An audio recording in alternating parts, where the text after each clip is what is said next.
পদ আমি যে সময় মাইকে মুখ দিয়েছি এই সময় একদল মানুষ আছে রাস্তায়, আরেক দল মানুষ আছে শয়তানি ধান্দায়।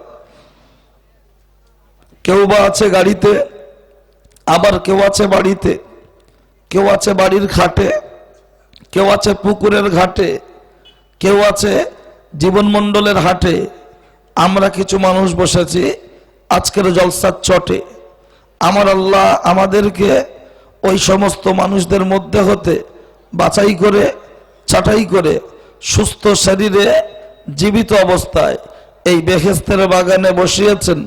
এর জন্য শুকরিয়া স্বরূপ বলি আলহামদুলিল্লাহ। খুব জোরে বলার দরকার হবে না, তবে সবাই মিলে বলবেন। যদি মনে করেন যে হুজুর বলবো না, কষ্ট হচ্ছে, বাড়ি চলে যান। সোজা কথা, আমি কোনো বন্ধুর বলি না দুলাভাই বসো, আর কেউ চলে গেলে খুব বেশি জিজ্ঞাসাও করি না, তার কারণ কষ্টের শরীর যেতেই পারে। একদিন জলসা শুনে ফজরের নামাজ কাজা করে লাভ নেই। জলসা শেষ করার একটা সিস্টেম থাকার দরকার। 2:30 3টায় জলসা শেষ করলে হয় না, কারণ জলসা দেয় বেনামাজিরা আর জলসা শোনে নামাজিরা। কথা ঠিক কিনা? ওই জন্য সব সিস্টেম আছে। চলুন ভাই ও বাবাজি, তারপরেই যে ব্যক্তিকে লক্ষ্য করে সৃষ্টি জগতের শুভ সূচনা, ওই ব্যক্তিটাকে বলা যেতে পারে সৃষ্টি জগতের সভাপতি, মক্কার জ্যোতি, মাহমিনার বাতি, মরুদুলাল নবী মোহাম্মদ রসুল্লাহর প্রতি অসংখ্য দরুদ ও সালাম বর্ষিত হোক। সকলেই বলি সাল্লাল্লাহু আলাইহি ওয়াসাল্লাম। বক্তব্য শুরু করার আগে প্রতিদিন আনুষঙ্গিক প্রাসঙ্গিক দুটো একটা কথা বলি, আজও প্রয়োজন সাপেক্ষে বলছি। প্রথমত মনে রাখুন, এই আমরা যারা এখানে এসে বসেছি, এর মতো আরো অনেক লোক এখনো ঘরে বাড়ি গ্রামে আছে না নাই? যারা এখনো আসেনে ওরা আমাদের কি মনে করছে জানেন? মনে করছে যে কটা ওখানে বসে আছে সব বিধবা, ওদের কেউ নেই। রাস্তার দিকে গেলে আমাদের কাছে কে ফুচকা খাবে? শালি কি বলবে, দুলাভাই ফুচকা দাও, বয়স হয়ে গেছে।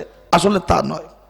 কেউ সময় পেলে দেখবেন ক্যারাম বোর্ড খেলে, আর কেউ সময় পেলে দেখবেন একটু ইবাদতে সময় কাটায়। কেউ টাকা জোগাড় করলে দুধ কিনে খায়, কেউ টাকা পেলে মদ কিনে খায়। আমরা সময় পেয়েছি, কাজে লাগানোর চেষ্টা করছি। আর কেউ সময় পেয়ে খোদার কসম মোটর ভ্যানের উপরে বসে ফ্রি ফায়ার খেলছে। প্রমাণ নেবেন? ওই দুতলা ঘরের পাশে কটা মোটর ভ্যান রাখা আছে, দেখে আসেন। আল্লাহর কিরে দেখে বলছি, ঠিক আছে? 4-5 জন বসে খালি বলছে হবে নাকি, বলছে নীল দেবো। ঠিক আছে ভাই ও বাবাজি, এই আমরা যারা এসে বসেছি দিনের মজলিসে মজমুয়ায়, এক কথায় যদি জিজ্ঞাসা করা হয় বলবেন সওয়াব হচ্ছে। কিন্তু সওয়াব বা গুনাহ এর পরিমাণ কতটা বুঝতে গেলে বই আপডেট করতে হবে। কিন্তু বই আপডেটটা দুনিয়ার কোনো জায়গায় হয় না। আপডেট করার একটাই মাত্র জায়গা, বাঁশবাগান, বিনা খুঁটিতে ডাইরেক্ট ছাদ ঢালাই, যার নাম কবর। সেখানেই গেলে আমাদের আপডেটে হয়ে যাবে খবর, যার নাম আমলনামা। এখন এই রাতের ঘুমকে হারাম করে লেপ বালিশে লাথি মেরে খোলা ময়দানে বসবেন কেন? এক কথা বলবেন সওয়াব হয়, হয়তো কবরে গেলে পেমেন্ট হালকাতায় পাবেন। কিন্তু হ্যান্ড টু হ্যান্ড যদি আমি আপনাকে দিয়ে দিতে পারি ক্যাশ, তাহলে কষ্ট করে বসে থাকলে হবে না কোনো গ্যাস। চলুন হ্যান্ড টু হ্যান্ড নিয়ে নেন। আজ থেকে 15-20 বছর আগে এলাকায় ব্যাপক পরিমাণ ঢাড্ডার কাজ হতো, জরির কাজ। যখন মানুষের অভাব ছিল, অভাবের কারণে মানুষ খেত চালের পরিবর্তে ভাঙা ভাঙা খুদ। এই খুদের চালেতে ব্যাপক পরিমাণ কাঁকর থাকতো। কাঁকরের কেজি 2 টাকা, চালের কেজি 16 টাকা। কিন্তু এই 2 টাকার কাঁকর 16 টাকা চালের সাথে মিক্স যখন হয়ে যায়, আমাদের দাদিরা চাচিরা সুন্দর করে চালটা ধুয়ে ধুয়ে ধুয়ে ধুয়ে একটা হাঁড়ি থেকে আর একটা হাঁড়িতে অল্প অল্প করে ঢেলে দিত। আর এই ফাঁকা হওয়া হাঁড়ির তলায় থেকে যেত কাঁকর। কথা ঠিক কিনা? তাহলে কাঁকরের কেজি 2 টাকা, চালের কেজি 16 টাকা। 16 টাকার চালের সাথে 2 টাকার কাঁকর প্যাকিং হলো। প্যাকিং হওয়ার জন্য 2 টাকার কাঁকর চালতাবেড়িয়া বাজারে জীবনমণ্ডল হাটে 2 টাকার কাঁকর 16 টাকা দরে বিক্রি হয়ে যাচ্ছে কি যাচ্ছে না? এই মজলিসে যত মানুষ এসেছেন আসবেন, বসেছেন, বসবেন। সবাই নামাজি নয়, সবাই আবার বেনামাজি নয়। যারা নামাজি মানুষ তারা হলো চাল, যারা বেনামাজি তারা হলো কাঁকর। চালের বস্তায় কাঁকর প্যাকিং হওয়ার জন্য 2 টাকার কাঁকর যেমন মার্কেটে 16 টাকা দরে বিক্রি হতে পারে, নামাজি বাপ চাচাদের সাথে বেনামাজিরা বসে সুবহানাল্লাহ আলহামদুলিল্লাহ দরুদ শরীফ পড়লে, দুফোঁটা চোখের পানি ঝরালে, নামাজিদের বদৌলতে আমার আল্লাহ বেনামাজিকে ক্ষমা করে দয়ার জান্নাত দিতে পারে। একটু বলবেন সুবহানাল্লাহ। নাম্বার 2, এই করোনা নামক মহাভাইরাস, তাই তো নাকি? একটাও প্রকৃত ইমানদার নামাজি মানুষের করোনা রোগে আক্রান্ত করে আমার আল্লাহ মৃত্যু দেননি। বলুন আলহামদুলিল্লাহ। কেউ বলতে পারেন ওই পাড়ার খালেক চাচা 5 ওয়াক্ত নামাজ পড়তো, করোনা রোগে মারা গেল। মনে রাখবেন, ডালমিয়াও সিমেন্ট, লাফার্সও সিমেন্ট, অম্বুজাও সিমেন্ট, মালের দামের তফাৎ আছে না নাই?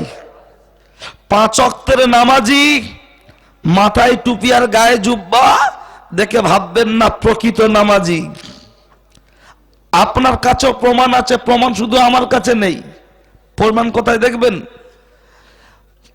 মনে রাখুন, করোনার পিরিয়ডে মানুষের কাছে ফোন করলে মোবাইলে রিংটোন বাজার আগে, ফোন ধরার আগে কি বলতো? হাত ধোবেন, মুখ ধোবেন, স্যানিটাইজার ব্যবহার করবেন, মাস্ক পরুন, বলতো না? বলতো না? সবার কাছে বলতো, ছোট ফোন হোক আর বড় ফোন হোক, সিস্টেম। আচ্ছা, একটা নামাজি মানুষ সারাদিনে কবার হাত মুখ ধোয়? 5 বার তো নামাজ পড়া হয়, 5 বার তো নামাজ পড়া হয়। তাহলে একবার অজু করতে গেলে হাত ধুই কবার? 3 বার, 3 5 15। আচ্ছা, এই 15 বার ছাড়া চাষবাস, ব্যবসা বাণিজ্য, পেশাব পায়খানা, খাওয়া দাওয়া, যার যতটুকু আছে আমাদের তো ইনকাম করে খেতে হয়, তাহলে সেটাও তো করতে হয়। তাহলে আমি হিসাব করে দেখেছি ওই কাজগুলো 20 বার হাত মুখ ধোয়া হয়। কতবার? 20 বার। ওই কাজ ছাড়া এমনও মানুষ আছেন ইশরাক পড়েন, আওয়াবিন পড়েন, চাষ পড়েন, তাহাজ্জুদ পড়েন, 5 ওয়াক্তের বাইরে এগুলো আছে। এমনও মানুষ আছে আল্লাহর এই জমিনের উপরে বিনা ওযুতে হাঁটেন না, এমনও মানুষ আছেন। এবার 5 ওয়াক্তের জন্য হচ্ছে 15 বার। তাহলে মেডিকেল সায়েন্স, চিকিৎসা বিজ্ঞান বলেছে করোনা থেকে যদি বাঁচতে হয় হাত ধোও, মুখ ধোও, তোমরা স্যানিটাইজার ব্যবহার করো। আর রাসূলুল্লাহ বলেছেন আত-তুহরু শাত্রুল ঈমান, পরিষ্কার পরিচ্ছন্নতা ঈমানের অঙ্গ। মুসলমান যদি করে ভঙ্গ, ভাইয়ে ভাই লেগে যাবে দ্বন্দ্ব, পাড়া গ্রাম হয়ে যাবে ধ্বংস। আর মেডিকেল সায়েন্স বলেছে হাত দাও, মুখ দাও। মেডিকেল সায়েন্সের থিওরি অনুযায়ী প্রকৃত নামাজি মানুষের যারা 35 থেকে 40 বার অজু করছে তাদের করোনায় অ্যাটাক করতে পারে না। একটু বলবেন না সুবহানাল্লাহ? মাথায় ঢুকেছে তো? নাম্বার 3 নাম্বার হলো, আচ্ছা এই করোনার উপরেই বলি কথাটা। আচ্ছা, কোন মসজিদের ইমাম সাহেব করোনা রোগে মারা গেছে শুনেছেন? ঠাকুরচক মাদ্রাসা, বিখ্যাত মাদ্রাসা, বাকিপুর মাদ্রাসা, আপনার সীমানা মাদ্রাসা, গোলাবাটি মাদ্রাসা, আরো যত মাদ্রাসা, কোন মাদ্রাসার ছাত্র, কোন মাদ্রাসার শিক্ষক করোনা রোগে আক্রান্ত হয়ে মারা গেছে রেকর্ড আছে? ওখানে তো শ ছাত্র, হাজার হাজার ছাত্র আছে না নাই? কেউ করোনা রোগে মারা গেল না। আসলে তাহলে এটা ক্লিয়ার হলো 3 নাম্বার। 3 নাম্বার হলো করোনার মতো মহাভাইরাস আমার সমাজে আল্লাহ সুস্থ করবেন না, তবে দোয়া করি আল্লাহ সুস্থ করে দেন, কিন্তু হবে না। কেন জানেন? রাসূলুল্লাহ হাদিস শরীফের মধ্যে বলেছেন, যে দেশে, যে সমাজে ফাহেসা কাজ হবে ওই সমাজে আমার আল্লাহ নূতন নূতন রোগ নাজিল করবেন। ফাহেসা কাজ, তার মধ্যে একটা হলো জেনা। আজকে চালতাবেড়িয়া গ্রামে 100 যদি বাড়ি থাকে তার মধ্যে 80টা নয় 70টা বাড়ির মহিলারা পরকীয়ার সাথে লিপ্ত।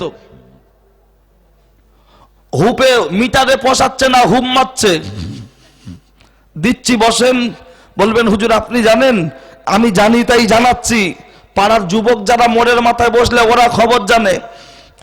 লোক বলতে পারে না, কে কার বলবে, প্রতিবাদ কোথায় করবে?